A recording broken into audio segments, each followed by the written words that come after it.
Hello student. आज हम अपने ईवीएस का जो कंपलसरी पेपर है जिसमें फर्स्ट यूनिट जो हम पढ़ रहे थे इन्वायरमेंटल स्टडी, उसकी डेफिनेशन, स्कोप वगैरह, उसी में एक टॉपिक था हाउ टू अवेयर पीपल्स। ठीक है, तो इन्वायरमेंटल स्टडी है, इन्वायरमेंटल साइंस के थ्रू हम जो है वो नॉलेज गेन कर सकते हैं, अवेयर हो सकते हैं। इन्वायरमेंटल एजुकेशन जो है उसी से रिलेटेड एक ऐसा आप कह सकते हैं टूल है जो अवेयरनेस को लाने में हेल्प करता है। इन्वायरमेंटल एजुकेशन जो होती है एक ब्रॉड टर्म है जो कि एक जनरल पब्लिक को अवेयर करने में हेल्प करती है। अगर आप इन्वायरमेंटल साइंस या स्टडी और इन्वायरमेंटल एजुकेशन के बीच में डिफरेंस को देखते हैं तो आप देखेंगे कि इन्वायरमेंटल साइंस हमें हेल्प करता है कि हम स्टडी करें इन्वायरमेंट को, उसके कंपोनेंट्स को, उसके जो इश्यूज हैं उनको, और उनसे लिंक करें अपने साइंस के प्रिंसिपल्स को, अपनी सोशल साइंस के प्रिंसिपल्स को, या अदर जो इकोनॉमिक या पॉलिटिकल या मोरल, इस तरह से लिंक करके हम उसको जो पढ़ते हैं वो हमारा इन्वायरमेंटल साइंस होता है। इन्वायरमेंटल एजुकेशन एक ब्रॉड टर्म है जो कि एक जनरल पब्लिक को अवेयर करती है अबाउट इन्वायरमेंटल इश्यूज़ के बारे में। जो आप डिग्रेडेशन को देख रहे हैं, जो आपने साइंसेस में या ईवीएस में पढ़ रहे हो, उसके बारे में क्या क्या जो समस्याएं हैं उनको कैसे हम दूर कर सकते हैं या कम कर सकते हैं, उसके बारे में अगर हम किसी को बताते हैं तो वो हमारा एजुकेशन होता है, वो हमारी इन्वायरमेंटल एजुकेशन होती है। आप देखते हैं कि जनरल पब्लिक में सभी जो हैं वो एजुकेटेड हैं, लिटरेट भी हैं, लेकिन कुछ ऐसे भी हैं जिनको अभी नहीं पता कि उनके इन्वायरमेंट में क्या हो रहा है और उसको कैसे बचाया जा सकता है। ठीक है, तो वहाँ पर क्या होता है, हम भी एजुकेशन को दो पार्ट में देखते हैं। एक फॉर्मल एजुकेशन होती है, एक नॉन फॉर्मल एजुकेशन होती है। फॉर्मल एजुकेशन जो हम स्कूल लेवल पर, प्री स्कूल में या सेकेंडरी स्कूल में या कॉलेज लेवल पर हम पढ़ते हैं, सीखते हैं, वो हमारी फॉर्मल एजुकेशन है।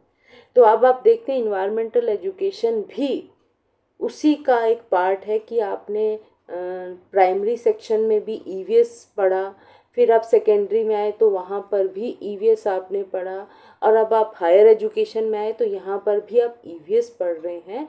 तो आप इन्वायरमेंट के उसके कंपोनेंट्स के बारे में पढ़ रहे हैं, उनकी प्रॉब्लम्स के बारे में पढ़ रहे हैं। आपको आज पता है कितनी तरह का पोल्यूशन है, क्यों हो रहा है, क्या कारण है उनके पीछे, उनको कैसे कंट्रोल किया जा सकता है, जो कि हमने एक फॉर्मल एजुकेशन के थ्रू सीखा।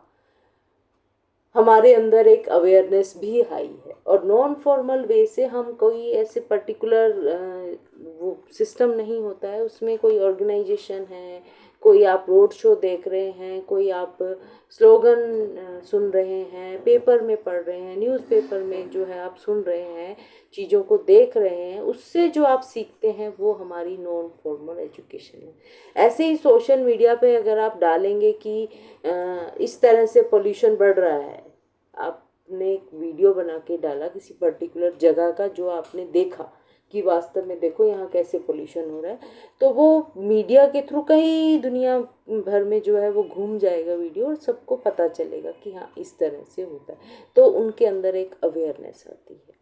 तो इन्वायरमेंटल एजुकेशन जो है एक प्रोसेस है जो इंडिविजुअल को अपने इन्वायरमेंटल इश्यूज़ को एक्सप्लोर करना, उनकी जो प्रॉब्लम है उनको उनको सोल्व करने में इंगेज करना, और इन्वायरमेंट को इम्प्रूव करने के लिए जो वो एक्शन ले सकता है, जो स्किल डेवलप कर सकता है, उसको अलो करती है, उसको एक जो है डायरेक्शन देती है, वो एनवायरमेंटल एजुकेशन है।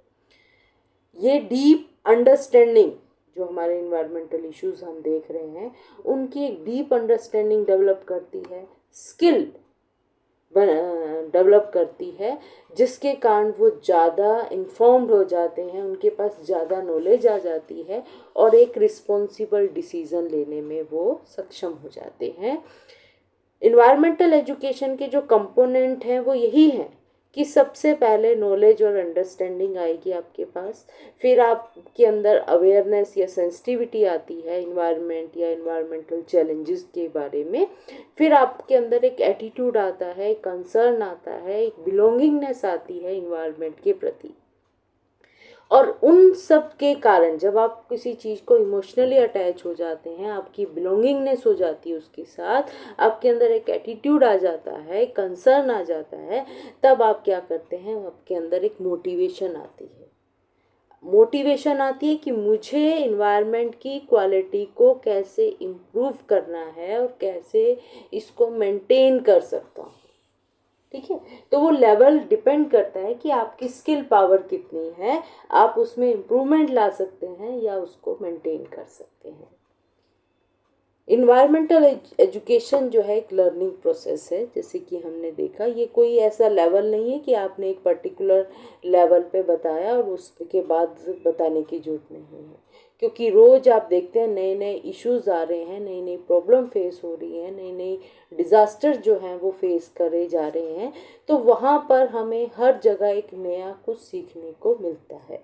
एक लर्निंग प्रोसेस है जो कि इंडिविजुअल के पास जो ऑलरेडी इंफॉर्मेशन है, जो थिंकिंग पावर है, उसकी माइंडफुलनेस है, उसको एक्सपेंड कर देता है कि नेचर और उससे रिलेटेड जो डिफ़िकल्टीज़ हैं उसके रिलेटेड उसके पास जितनी भी नॉलेज है या जितनी भी थिंकिंग उसके पास थी, थॉट्स उसके पास थे, वो सब एक्सपेंड हो जाते हैं ड्यूरिंग लर्निंग प्रोसेस में, जो कि एजुकेशन है।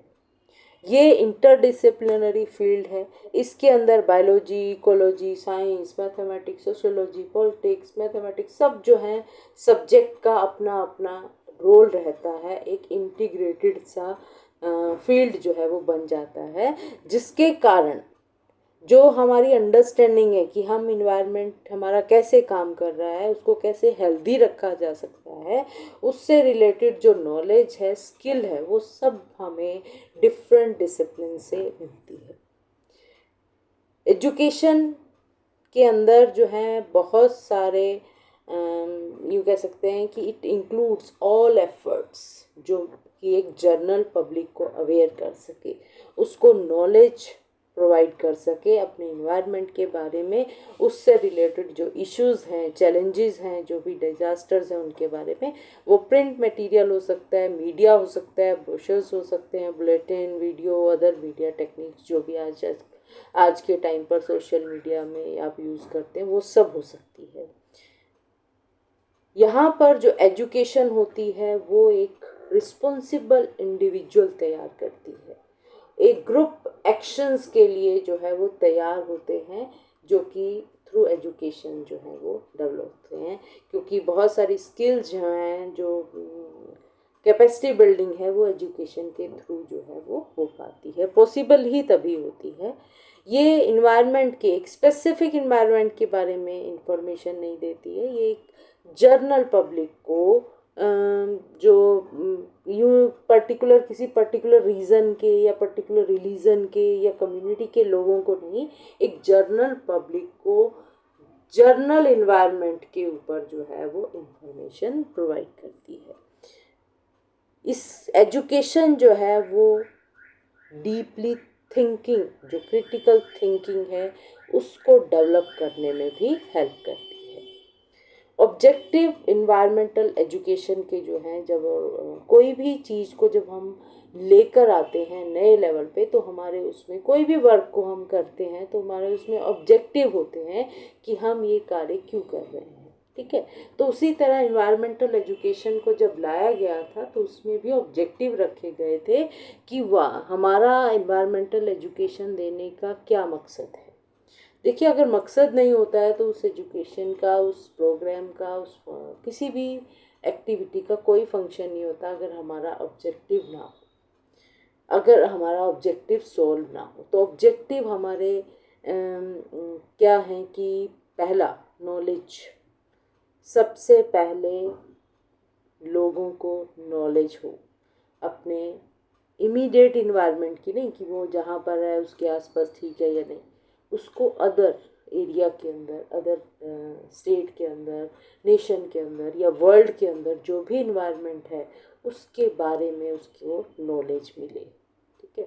दूसरा, नॉलेज के साथ साथ वो अवेयर हो कि क्या क्या प्रॉब्लम है, कितनी तरह के पोल्यूशन जो है फेस हो रहे हैं, इन्वायरमेंटल में किस तरह का डिग्रेडेशन जो है वो हो रहा है, उसके अंदर एटीट्यूड डेवलप होगा। अगर वो जो इन्वायरमेंटल एजुकेशन का जो ऑब्जेक्टिव है कि हम एटीट्यूड डेवलप कर सकते हैं इंडिविजुअल के अंदर, ताकि वो कुछ इन्वायरमेंटल प्रोटेक्शन को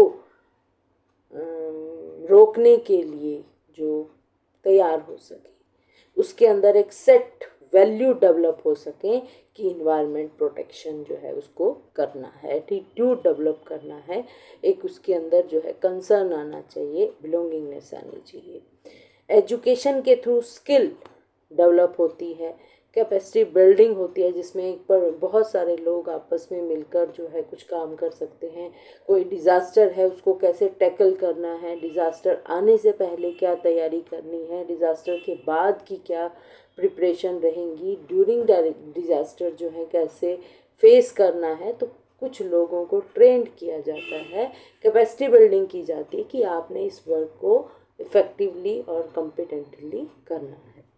उसके बाद पार्टिसिपेशन होता है कि जब आपके पास स्किल आ गई हैं, आप कम कैपेसिटी बिल्डिंग हो गई है, तो पार्टिसिपेशन के लिए कि जो भी सोशल ग्रुप है, इंडिविजुअल है, उनको एक अपॉर्चुनिटी मिलती है कि वो एक्टिवली इन्वॉल्व हो सकें।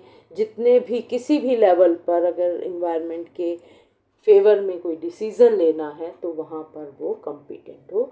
ये सब ऑब्जेक्टिव थे इन्वायरमेंटल एजुकेशन के, कि नॉलेज, सबसे पहले नॉलेज होनी चाहिए, लोगों को अवेयरनेस होनी चाहिए, उनके अंदर एक एटीट्यूड होना चाहिए, उनके अंदर स्किल कैपेसिटी बिल्डिंग करनी चाहिए, जिसके कारण वो पार्टिसिपेट कर सके, इंडिविजुअली भी पार्टिसिपेट कर सकते हैं और ग्रुप में भी। वो डिपेंड करता है कि लेवल कैसा है, कि प्रॉब्लम कैसी है, उस वे से। इसी के इंक्लूड रहता है इन्वायरमेंटलिज्म, जो कि इन्वायरमेंटलिज्म जो होता है जिसमें एक मूवमेंट है, एक आइडियोलॉजी होती है, जिसका मेन जो एम होता है वो यही है कि इन्वायरमेंट में, अर्थ के ऊपर या उसके वेरियस जो इनहेबिटेंट्स हैं, वहाँ पर जो ह्यूमन एक्टिविटीज़ हो रही हैं उसका इम्पैक्ट जो है उसको कैसे रिड्यूस किया जाए।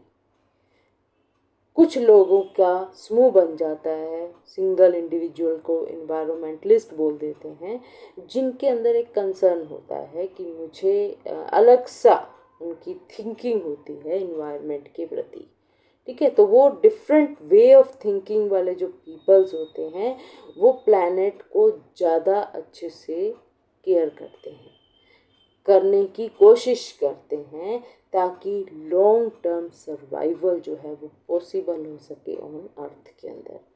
वो रिकॉग्नाइज करते हैं कि जो प्लैनेट के ऊपर इन्वायरमेंटल प्रॉब्लम है, चाहे वो ग्लोबल वार्मिंग हो रही है या जो आप देख रहे हैं different type of ozone depletion है, ये डिफरेंट प्रॉब्लम जो हैं वो देखने को मिल रही हैं, उनको कैसे सॉल्व किया जाए, उन प्रॉब्लम को कैसे सॉल्व करना है, इंडिविजुअली करना है, कलेक्टिवली होगी, वो डिपेंड करता है। मैंने वही बताया कि लेवल कैसा है, कि एक सिंगल, वो कहते हैं ना, सिंगल पर्सन जो है ज़्यादा नहीं कर सकता, अगर वो कलेक्टिव वर्क हो जाए तो उसका इफ़ेक्ट जो है वो ज़्यादा दिखाई देता है।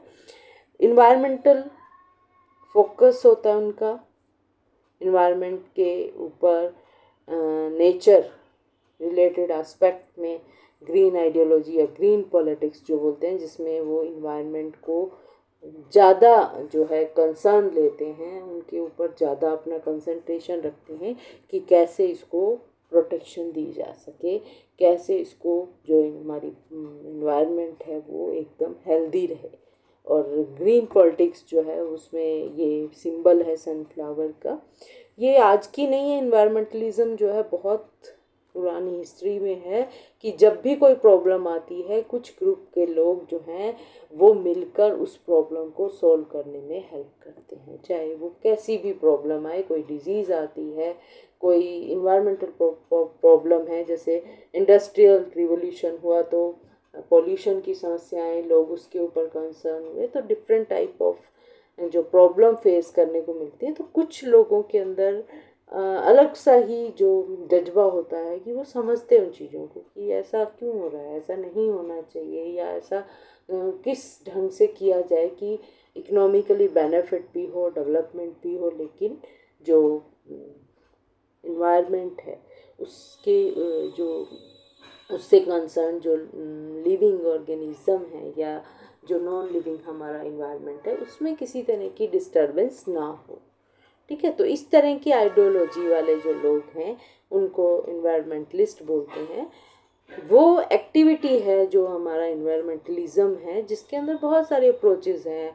आप इन्वायरमेंटल एजुकेशन इंक्लूड कर सकते हैं, वाइल्ड लाइफ प्रोटेक्शन में ले सकते हैं, बायोडाइवर्सिटी को कैसे कंजर्व करना है, नेचुरल रिसोर्स को कैसे बचाना है, सस्टेनेबल डेवलपमेंट कैसे करना है। ये डिफरेंट अप्रोचेज़ जो हैं वो सारी इन्वायरमेंटलिज्म के अंदर जो है वो आती हैं। इकोनॉमिक डेवलपमेंट ये ऐसे होनी चाहिए कि उसमें कोई सोशली अनटॉलरेबल ना हो, टॉलरेबल फॉर्म में हो, ताकि किसी को कोई उसका लॉस ना उठाना पड़े। वो सोशली जो है वो टॉलरेबल होनी चाहिए और इन्वायरमेंटली सस्टेनेबल होनी चाहिए कि इन्वायरमेंट ऐसा ना हो कि आज हम बिगाड़ दें और हमारे फ्यूचर के लिए उसमें कुछ निकाल ना पाए हम। तो इन्वायरमेंटल भी सस्टेनेबल होना चाहिए, ऐसी इकोनॉमिक डेवलपमेंट को वो फेवर करते हैं। उसमें वो जो आप देख रहे हैं पिक्चर के अंदर इन्वायरमेंटलिज्म का जो सिंबल है, जिसके अंदर एक ग्रीन, मैंने बताया ना ग्रीन आइडियोलॉजी, ग्रीन पॉलिटिक्स, कि इन्वायरमेंट को बचाना है, सेव करना है। और आप नीचे पिक्चर में भी देख रहे हैं कुछ समूह के लोग जो हैं वो कंसर्न रहते हैं कि हम किसी पर्टिकुलर एरिया के अंदर जाएं और वहाँ पर जो है अपना काम करें। मैं आप भी अपने टीवी पर या जो भी नेटवर्क वेबसाइट पर आप देखते हैं तो आप देखते होंगे कुछ लोग जो हैं कहीं पर्टिकुलर एरिया के अंदर जाते हैं, वहाँ पर पॉलीथीन्स को उठाने लग जाते हैं, किसी नदी के ऊपर जो है कचरा इकट्ठा हो रहा है उसको। तो ये कोई उनको अंदर से भाव आते हैं कि नहीं, हमें कुछ करना है, हमें अपने इन्वायरमेंट के लिए कुछ करना है, क्योंकि इन्वायरमेंट सबके लिए ज़रूरी है। अगर ये जितना ज़्यादा डिस्टर्ब होगा उतनी हमारी लाइफ भी डिस्टर्ब होगी। तो इन्वायरमेंटलिज्म जो है वो जो कुछ लॉज हैं उसके ऊपर जो है वो बेस है। सबसे पहले जो इन्वायरमेंटलिज्म में माना जाता है वो ये कि इन्वायरमेंट ब्यूटीफुल है, मैग्निफिसेंट है, पावरफुल है, अनप्रिडिक्टेबल है। ये हम सब जानते हैं। इन्वायरमेंट में कुछ सडन चेंज भी आ जाते हैं जो कि प्रिडिक्टेबल नहीं होते। तो सुंदर है, बहुत मैग्निफिसेंट है, अट्रैक्टिव है, पावरफुल है, नेसेसरी है हमारे लिए।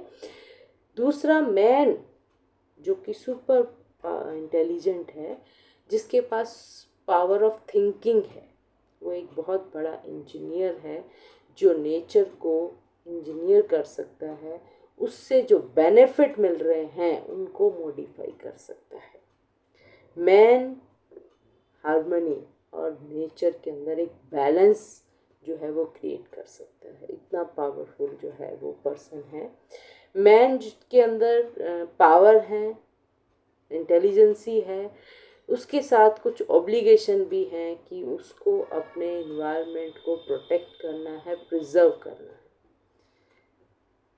इन्वायरमेंट एक लाइफ सपोर्टिंग सिस्टम है और नेसेसरी है सर्वाइवल ऑफ ह्यूमन बीइंग के लिए। ये कुछ उनके लॉज हैं जो उनको मोटिवेट करते हैं कि नहीं, हमें इन्वायरमेंट को बचाना है और कैसे बचा सकते हैं।